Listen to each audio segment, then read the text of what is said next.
Okay, apologize for the break, but this is how, when you do it on the cheap, this is what we do.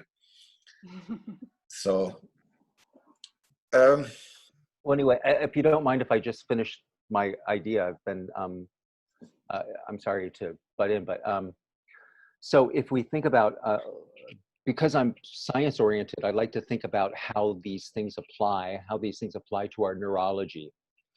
Having come from working with a lot of neuroscientists in my life. And when I see how our limbic system responds to intention, how our bodies are activated by intention, I started to notice how energy fields also shifted through intention, how attack and defense intentions create fields that are exclusive, and energy is constricted. And beneficent intentions, love, appreciation, acceptance, all these things we look at as higher, more qualities, actually produce an expanding field, an expanded energy field that is inclusive. So it's exactly the opposite of defense. So for me, the primary principle in Aikido is the love part. Because for me, you can force someone into these Aikido manipulations, you use Aikido techniques to throw someone in a violent way, nothing will stop you. But you can also be present with them in a way that your intention is that everyone benefits from this interaction, and you get a whole different quality of Aikido. And it's, for me, the Takamusu Aiki, because it's spontaneously arising, no one plans anything, and yet the Aikido is solid. And when we come across with this intention, it changes the whole dynamic. Corky, then how would you then how would you then describe the relationship, if not the likeness, of love and intention? Well, there's it's how that intention is expressed in our body. So our brain is made up of kind of two major houses. One's the limbic system, which we have very little control over. It operates our breathing, and it also contains our amygdala, which is our chief triggering mechanism for when we perceive threat, to put us into defense so we can save ourselves. And there's also a component in which when we experience love, or need, that we will then respond in the opposite way to help. So the way I describe that is, if someone screams at you, your instant reaction is maybe to defend yourself. But if you see somebody trip and start to fall, your initial reaction may be to go help that same person, right? People, when I was in London the last time, there was a guy on crutches who got on the train, and as the train started, he lurched. He started to lose his balance, and 5 people he didn't know, including myself, all reached out to him to steady him, to keep him from falling. This was instantaneous, so none of us could have the time to think, oh, that guy looks like he might fall, I wonder if I should help him. It was an instant, natural reaction that 5 totally different people did. No, it's beautiful. So, yeah, that's a good example. And when that happens, right? Because when we're afraid, when we have this perception of threat, instantly our body goes into defense. As soon as that happens, our intellect gets involved, starts trying to come up with appropriate responses. That's like when you grab somebody and you don't tell them how you're going to attack them, they'll try 3 different techniques. Because the first thing you'll feel is this panic, and then their brain gets involved and they start trying techniques, and that doesn't work, right? But when they finally get to this place of, oh, I'm here for you, and suddenly that lack of resistance, and remember, O Sensei said Aikido's non-resistance. The lack of resistance opens the door for the attack energy to go into the trajectory it naturally would. And then boom, the person's on the floor. So the intent part, and the love part, how do they combine, in the sense where you said, well, when there's a natural response of wanting to help, because you see help is needed. Well, here's how. Our perception, we have a perceptional field, right? We perceive through our senses, and we also project through our intention. And we can feel this. This is a palpable, tactile thing. So if somebody walks into the room and they walk in like this and they're staring at you, you can feel this kind of spear-like energy coming your way. Does anybody disagree? Right? Even though it's nothing physical about it, you can feel when someone's angry, and you can feel the tension in that. And that stimulates us to feel nervous about that. You can also feel the difference when someone walks into the room and they're like, hey, everybody. And this could be the same person 3 minutes later, and your whole system will go, ah, yeah, this is right. No, no, I understand, but I'm trying to look at the part where we have come to the self-realization that love is the thing that will respond Right. in a positive manner. So Right. where does so what I'm trying to look at is like we have does intention, then I'm just curious then how you see it. Does intention play a part in more and more kind of embody that quality of love, embody that state of being, or presence of mind, or as you would describe it? Yeah, and I think that that's what our work in Aikido is constantly, constantly reframing in ourselves this idea of being attacked into, this is a situation where I can help. One of the things that I love that O Sensei said in the book Takamusu Aiki, that was his collection of talks to Goi Sensei students, is he said in one of those pages, he says this beautiful thing, he goes, for me, every day, I try to lose one attachment. Okay, now he gave this speech in his 80s.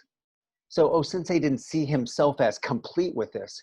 He saw this as an ongoing process, even at his age, even at his level of development, that every day he set about making himself more in unity and less attached to the things that we call attachments.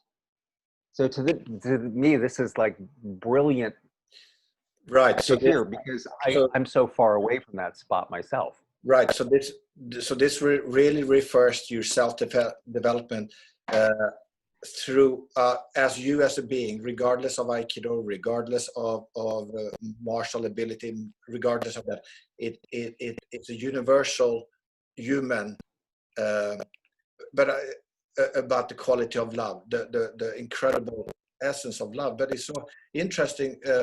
How then do we? So the intent, do you see the intent as part of where you, like you said, also say, still in his last years, still having intent to be proactive in his getting rid of attachments, but also being in that state of fullness or wholeness? Yeah, I think so. And I mean, if we look at O Sensei's story, I mean, he was famously angry, easy to anger, right? There's stories of people being absolutely scared to death of him because he would just come in a rage when he was angry, right? And yet that anger didn't then translate into um, vengeance or retaliation or retribution. There's a story that Terry Dobson told about going in, practicing in the dojo, and he and another student would get the bokenzo down and start whacking each other with it. And the sensei came out and said, you guys, I don't want you to do that. Somebody's going to get hurt. So put them away, come back and practice Aikido or whatever. So they go, okay, yeah, thanks, O Sensei. And the next day, they completely forgot and they did it again. And then O Sensei comes out and goes, hey, look, guys, I thought I told you I don't want you doing this. You got to knock this stuff off. Someone's going to get hurt. And they go, oh, okay, all right. And so they let it go for a few days. And a few days later, they picked up the bokens again after practice, start whacking each other. And they said they heard O Sensei exploding from the other room and tearing in there. And they were like, oh, shit. And they put the bokens back. And O Sensei just lashed out at them, told them they were idiots. And, you know, what are you doing? And this is why that guy broke his neck in that other dojo, because they weren't, blah, blah, blah. And then he put his arm out for them to attack. And Terry Dobson said, I thought he was going to kill me. And he said he never got thrown so softly. So O Sensei was able to compartmentalize that feeling. I mean, this is my interpretation. Compartmentalize that feeling and then express something else. Like, these are just children that want to learn. They're not worthy of punishment. You know, they're worthy of mercy. And those stories about O Sensei where he does that stuff really speak to me, to his humanity. Because the eyewitness's report was he could be angry really easily, and he could be very angry, right? But the violence never came past that point of his initial flash. He didn't trounce people. He didn't put them into nikyos and make them beg for mercy and say, "Or do you get the message now?" Where some teachers might. Yeah. So how does that apply to our practice? For me, it's first coming to terms with that I do have these things inside me. That I do have anger, and those are not going to go away because they're part and parcel of my natural defense mechanism. However, intellectually, I understand now, and I trust that love and beneficent intention will guide us to places where Aikido manifests naturally and without any kind of technique presupposed. Okay? But having accepted that, I still now have my neurological wiring that I have to deal with. All right? So the first time I get grabbed, or the first time somebody screams at me, I instantly go to that place of defending myself. Then I become conscious of that. The more I practice Aikido, the more I quickly become conscious of that and shift my intention. So as soon as I feel that, I can see that the practice of Aikido is the tool for that transformation. I can see that. I'm very much looking, now when I do these talks, I'm looking very much outside necessarily the field of practice that we do in the dojo. Partly because there are many more people outside the dojo than in the dojo in the world. And also that and also in the respect that I never treated my Aikido as my spiritual path, really. And though, like you described it so beautiful, it fits the workings perfectly, and it's a beautiful way to change one's mind into that openness, to that receptivity, and that ability to move with the other one instead of reacting against it. So it has that powerful practice method. But I love to take it into what we are using for these. We actually we are using these, what I call the Satsang Awakening. We use these dialogue formats as the dojo, as a practice, like a dialogue practice of back and forth. And in one way, yes, Aikido or martial arts is geared to deal with aggression or conflict. But I also think a spiritual dialogue is not, it doesn't need to be based on aggression or a reactive system. It can be, it's like a dance. A partner practice dance is not based on aggression, hopefully, but based on passion and rhythm and the love of coming together. And I think the same kind of intent with love and getting rid of your kind of separate sense of self in order to flow together has this also the same qualities of realizing something that is so much more beautiful together, where of course strife still is a practice that we all have to learn, and we have realized this in the discussion groups that it's something that we are actually learning as we go along and we're becoming better at. And so for me, the whole spiritual, like you, I want to take the mystery out of the spiritual, though having said that, it is deeply mysterious. And I never want to make it too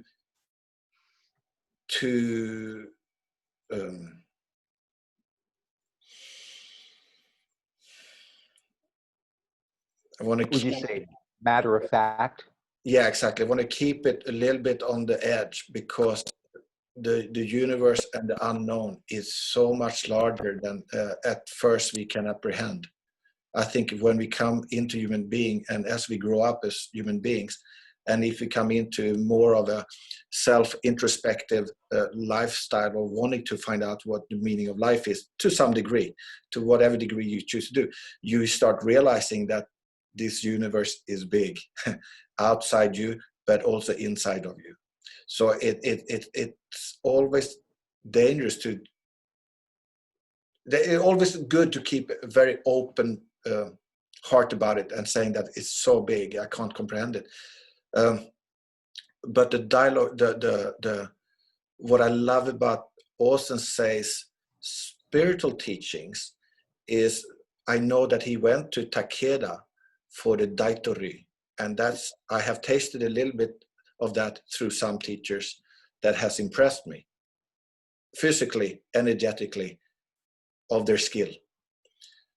But I've also been with spiritual teachers that has no necessarily any physical martial abilities, but they have an incredible mental and heart level of opening, which they are able to transmit a sense of freedom and openness and understanding what spirit is, as opposed to a narrow perspective, which in the way you spoke about it, could maybe we could able to say that in a defense mechanic mode, our mind goes like this and becomes small and like that.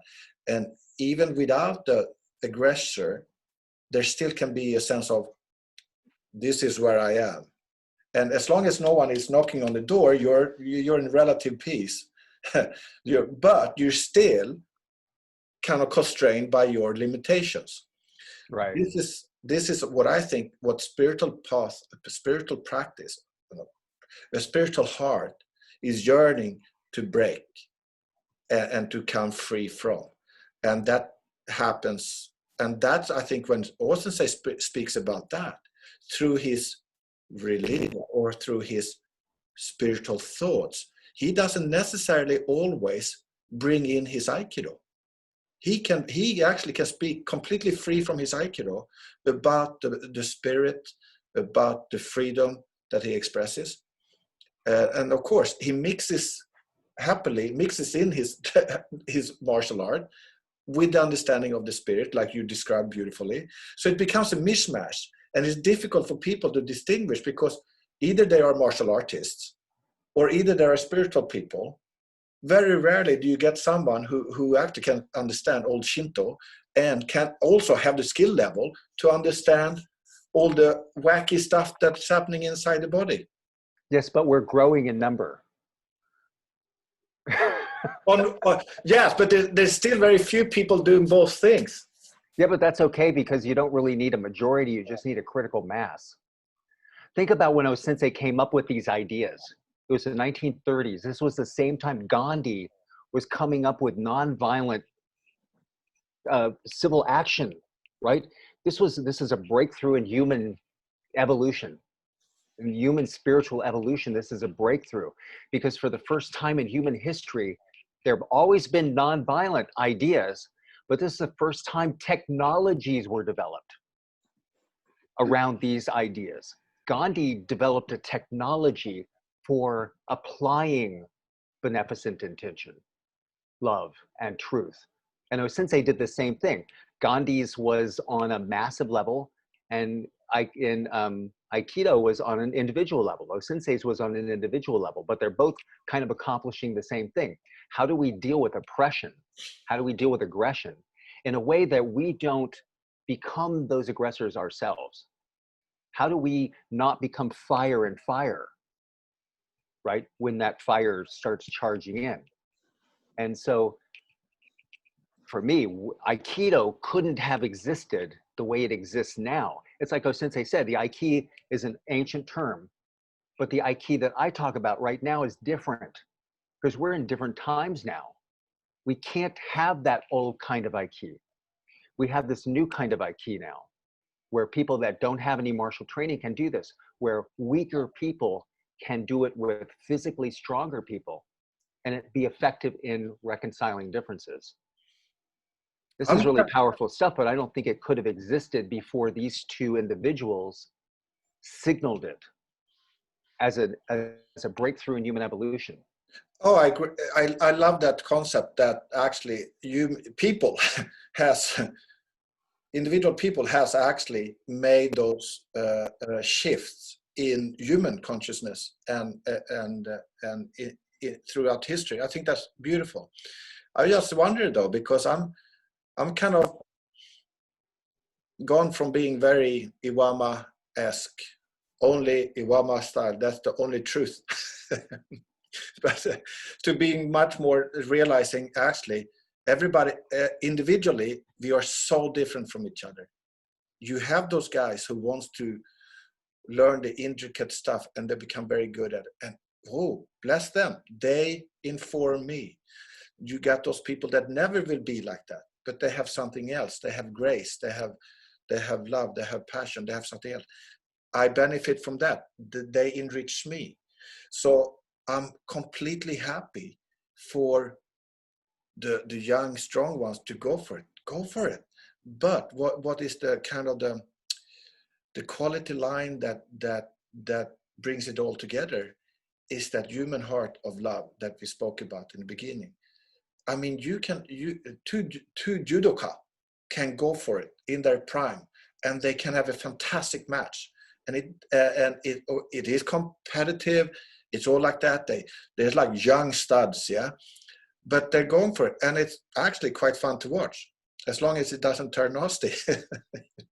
But, so as long as Right, but look at where it turns nasty. Mhm. It's someone's changing their mind about this, going from this is fun and we're competing and I really have no animosity to I'm going to get this guy because he's my enemy. He's going to get the title. I'm not going to get it. And you're going to see a decided difference in the quality of that interaction. Yes, and they usually lose then. They usually Yes. lose then. They Right. lost. The saying is he lost it. Right. He lost it, Yeah. and then he lost it. And what they're talking about is they lost self-control.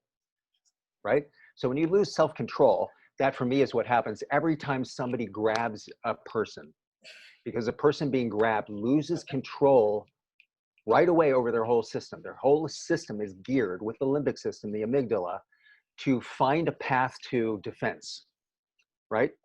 But then it's our training where we can transcend this moment of capture, right? Or we regain. We don't lose it anymore. We regain it right away. And then when we regain it, we're in a position for Aikido to manifest. And That I that's think is right. what's so hard for people to understand who try to compare Aikido to fighting arts. Yes. They don't understand that it's not about the thing that fighting's about. It's about bringing this to a conclusion in which everyone involved benefits. And that's why I think O Sensei called it spiritual path and not necessarily Yes. a martial path anymore. But Right. but that's so beautiful, because I always, there's in my heart, I'm always returning to what you call the practice. And the practice for me then, as a spiritual seeker or spiritual inclined person, it is sort of like in order for me to stay present or to be with other people in that openness of that benevolent unity of oneness, that actually comes from my own interest in the spirit itself, not necessarily. And that is kind of the love of my heart in my life. And I can see that with spiritual aspirant, anyone who's interested, is because their heart is yearning, the heart is craving for something outside of any methodology, which is so beautiful. It's so beautiful. It doesn't mean we can't train it, because we can, Right. but the intent, and that's what I was wanting to come back to, but the intent is prior to method. And the intent has to do with what you said, love. And so then it suddenly, the field of practice is everywhere. But it stems from your personal pursuit. But that's kind of the first part of the equation. And then the whole part, and the second part, which is the coming together is in Aikido, like you described beautifully, is the coming together, Right. or in dialogue coming together, or in families coming together, or in societies coming together. It has that quality of Coming together. yeah. Yeah. And that to me falls right into line with my idea that this love is the fifth fundamental force of nature, because it is connective in its nature. Without love, right, none of this protoplasm, I mean, no matter how this love is expressed, if we call this connective property love between living beings, we can't exist without it. And you know the feeling when someone loves you, you're instantly drawn into that union, right? Yeah, we fall in Our love. limbic system, yes, but our limbic system is also, but it has a more of a bias toward defense. So we will love clearly and freely and clearly until something triggers our defense mechanism, and then we might put something in the way of love. And this also gets to me the spiritual nature of attack, because think about unconditional love. When you feel unconditional love, don't you feel that love radiating out to everything around you? You can feel it. It's a palpable feeling when you have unconditional love. It's a feeling that everything's expanding out from you, right? But if you think about like, well, I love everybody except that neighbor whose dog keeps barking, right? Then I set up a little barrier. I don't send them my love, right? I consciously keep that love from connecting. And that political party over there, forget it. They're not getting my love. And that person who did this to me, they're not getting my love. And then all of a sudden I'm building with my conscious effort walls that keep my love from being expressed fully, right? Now imagine that I do that so much that now there's no way out for that love. I built so many walls that the love can't find a way to connect with anyone. Well, that need, because it is a need, starts then building up force. So when cracks appear, the energy comes out in a lightning bolt instead of as this nice fluid love, right? Nice fluid, expansive feeling. It starts coming out as a constricted flow. So you think about people who attack each other, they really are trying to connect with each other. You did this to me. You know, it's the finger pointing is a connection. That's an attack, right? It's a spear. And that intention to impose a connection is really the attacker's way of saying, I need to express love, but I'm so full of fear. I'm so full of barriers and boundaries to that, that my love expression is coming out like an attack. So now we Aikido people, we accept that and we say, oh, I get it. You need something from me. You need this connection. So I give this connection in a freely flowing kind of way. And that spear going into this expanding field can't help but make this spear dissipate or follow around, go orbit around that expanding field of love. Mm. And that's why when people attack Aikido-ka and they are thrown without being thrown, they have no idea when they get off the ground what it was that prompted their attack. They will sit there on the floor going, why did I do that? Because they will have no more place in their system for attack. Because once love meets love, not that it won't come back, not that all those boundaries won't start putting themselves around again and causing the same thing to happen, but little by little, our love, our flooding love into that system destroys their ability to attack. I've seen it happen a million times, and I'm sure you all have too, but sometimes we just write it off. A lot of times people will say, oh, you talked them into it, or you talked your way out of it. So no, it's not that. It's not that at all. No, You can't talk your way out of something that you don't believe in. no, love But when you dissipates. love, your speech will fall into that same energy pattern as your intention. Yes, love dissipates anger. But it was so beautiful because when you said that, I was thinking, you know, when you described O Sensei becoming angry at Terry Dobson, it's actually reversed. The same thing is happening, but it's reversed. O Sensei is getting angry because they are not wanting to live by his love openness. So they are constricting. And he tells them off once, twice, 3 times. And he goes, come on, I told you.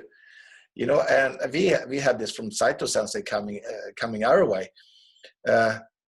Hope maybe not as clean, but in the same kind. And I say, so it works both ways.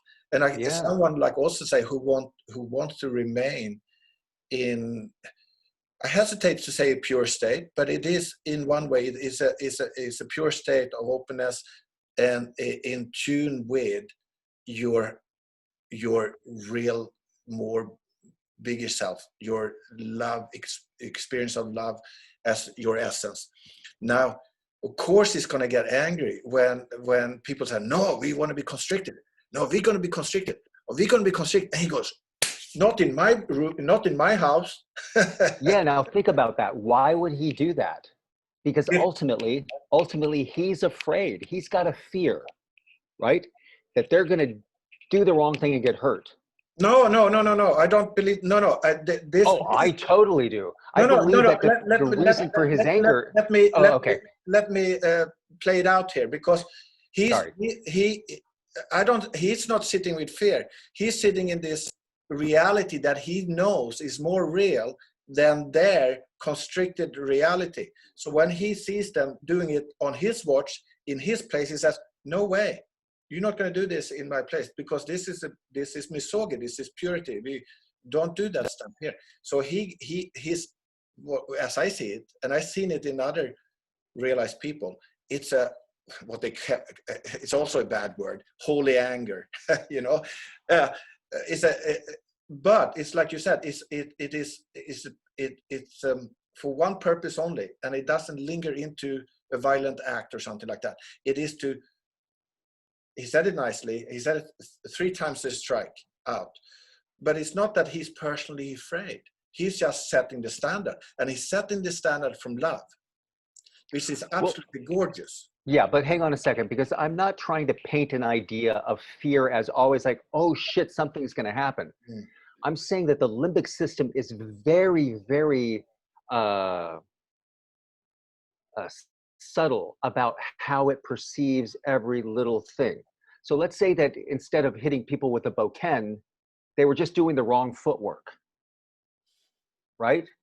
They weren't getting it right. They were doing mechanical footwork or something. He wouldn't necessarily come in and scream at them, "You're doing it wrong. Don't do it that way," right? You just keep coming in and go, "You guys are not doing that right," right? But the idea that there was this part that was going to result somehow in something negative happening, it triggers all of us to want to do something about it that's forceful, which is basically yelling at them, "Don't do this anymore. I thought I told you," right? That's an attack as far as I'm concerned.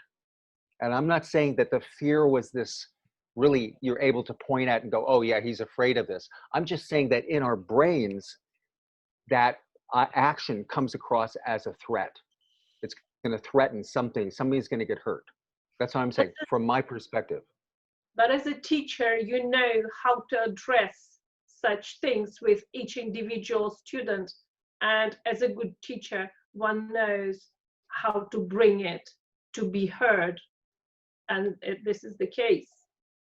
Right. And so, but Olga, right, we have to learn that, right? Did you have to learn that? As a student or as a teacher? The teacher has to learn. Yes. So that for me was part of what, that to me ties into O Sensei saying every day, I try to get rid of one attachment. Every day I try to improve. Because he knew, because he was enlightened, that his whole self wasn't that complete.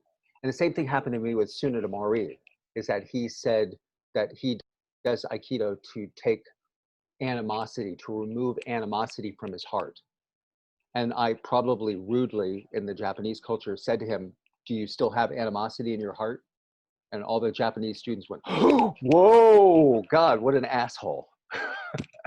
And, but Sunada Mori said, "No, I haven't." He was probably thinking, "I think I hate you." But no, Sunada Mori himself admitted that after 70 years of practice of Aikido, he wasn't complete with it. It was an ongoing process. Yeah. And that's the beauty for me. I like to view it slightly different though. I don't have your background of the science of it all, But I like to. Well, the only reason that I've come up with this really is so that I have a working model. A working model. I don't claim that it's true. I don't claim that I can prove any of this. But as a working model, it works really well because it immediately helps us students when we practice this way to discover those parts of us. Like when I attack my students really quickly, they have no problem doing Aikido. But when I come in a very pointed way and I trigger them, they have the hardest time because now all of a sudden they have all this room for these processes that are naturally occurring to happen. And then when they work through them, boom, the Aikido happens and nobody knows. I'll say, oh, what just happened? And I go, oh, that was like Kodogai Irimi or something. They'll come up with the name afterwards. So for me, it's not so much, is it real? Is it true? Did the words make sense in and of themselves? It's more like, does this give us a better sense of how to practice these things to ingrain in ourselves this ability that when we're under fire, when we're attacked, to transcend those limbic system hardwiring things to come to a place where we can love. And when that happens, in my life, the first thing that generally happens is the attack dies. People are like, ah, and they don't know what to say. The times when it has physically happened, Aikido happens really amazingly easily, right? When you're in that state of mind. Contrasting with times when I've not done that and people have done kind of innocuous attacks and it sent me into this place where things escalated. So I've seen this thing in practice in myself many times. So I'm not, these are coming from a tested standpoint and not always positive testing like, oh, this always works, but the times that it works because I didn't do the right thing, I still got the results I should have expected, if that makes any sense. Not really. Sorry, I didn't quite get what you mean to say in the last. Okay, I'll give you an example. One time I was in a parking lot and it was a big parking lot full of cars. And this guy approached me and he said, you hit my car and then you moved your car over here. And I go, what? And he goes, yeah, you hit my car. See that mark on your fender? That's the same color as my car. Now, my first reaction was, what are you talking about? Are you crazy? Look at where the thing is. Your car couldn't have, my car would never hit you this way. And that just escalated things, right? Whereas if I had been my Aikido self, if I had been conscious of how that triggered me, I would have gone, what? I said, oh, somebody hit your car. Yeah, I hate when that happens. I don't think it's me, but yeah, that's a bummer. Let me see your car. And been part of his thing. And then there would have never been those feelings of something left over or enemies made or. Sorry, Corky, we are running out of time again. And I'm just going to reboot it like we did last time. So just so you're aware of it. Okay, but anyway, Olga, that's what I mean when I hopefully am self-reflective enough that when I don't do Aikido and I see the results, I can see that they actually tie into my working model. Does that make sense? Yes, it does. But was he happy with your explanation? No, I parked in that parking lot then, anticipating that one day he was going to screw with my car because I made an enemy. I had not done Aikido. So that's why I say I have a long way to go. I mean, a lot of my Aikido students are better at Aikido than me, maybe not on the mat, but in general. So when I look at these things that happen to me and I judge the results and how I feel about the results, it often points to the truths that I've been discovering in my model, right? And I won't keep anything in the model that hasn't proved itself or doesn't continue to prove itself. But I find that when I react from my limbic system, fear, defense, automatic, involuntary, unconscious mode, it very rarely solves the situation unless for some reason the other person feels intimidated and then I force them into compliance. But when I'm able to escape all that and come from a place of pure understanding,